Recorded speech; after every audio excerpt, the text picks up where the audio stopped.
So let's get ready for Module 1, General Classroom Behavior. General Classroom Behavior.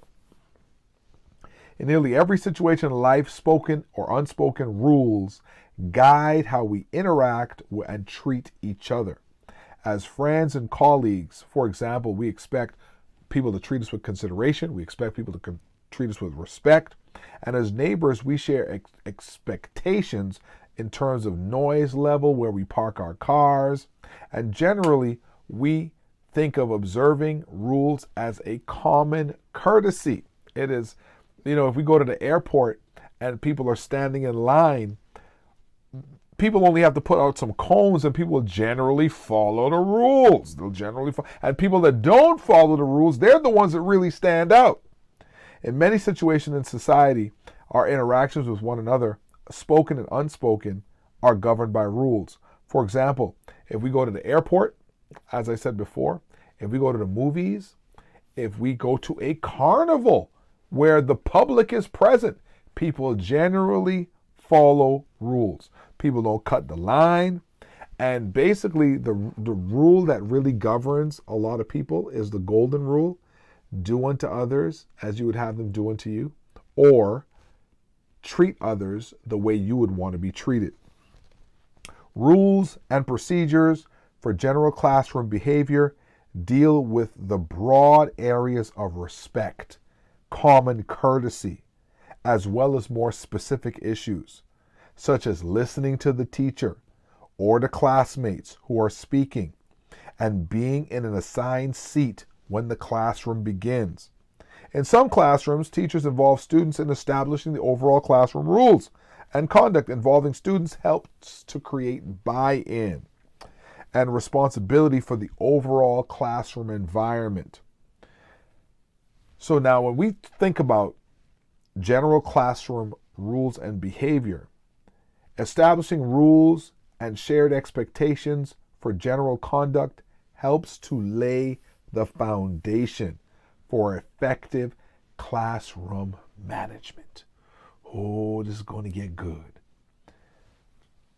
In this module, specifically, we're going to focus on 3 areas. 1, writing a classroom pledge or a promise. 2, establishing overall classroom rules and procedures. 3, consistently reinforcing norms. Norms, these are expectations. This is just what we do. This is how, as a administrator, I would say to teachers, your classroom is your world. And when I was a teacher, I said that to my students: this is my world. This is my island. This is my kingdom. And these are the rules that govern my kingdom. And as a benevolent king, I'm going to allow you students who frequent my classroom to create the rules and the expectations as to how we are going to govern ourselves, so we have safety, peace, and order, and most importantly, we have learning. So regardless of the set of rules or expectations developed, it is important to post them in a visible place in the classroom. For example, on the classroom door, on the wall, near the clock, or the cabinet door. These reminders will help students easily refer to them throughout the day and help students to adhere to these shared rules and expectations. So writing a class pledge or a promise, how do we go about doing that? Many effective teachers involve students in writing a class pledge or writing a promise. This strategy helps create a shared sense of responsibility for the classroom, respect for others, respect for self, respect for the culture of learning. How are we going to govern ourselves in this room? It is also a great way to reinforce students' responsibility for the management of the classroom. Now, in the figure that you're seeing right now, it illustrates an example of classroom management and classroom procedures and rules that govern those management and procedures. Asking students to sign the pledge after the pledge has been created will help to reinforce the fact that it is an expectation that A, they had a part to play in the creation, and B, it is an expectation that they follow these rules that they've just created.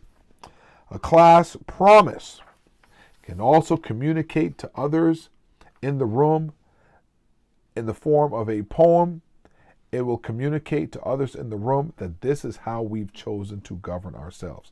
So in figure 1, you see an example there of what a class promise and pledge would look like.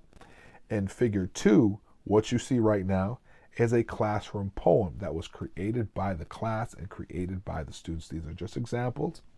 Like I said before, the best route for taking care of this module is to have students participate in the creation of those rules.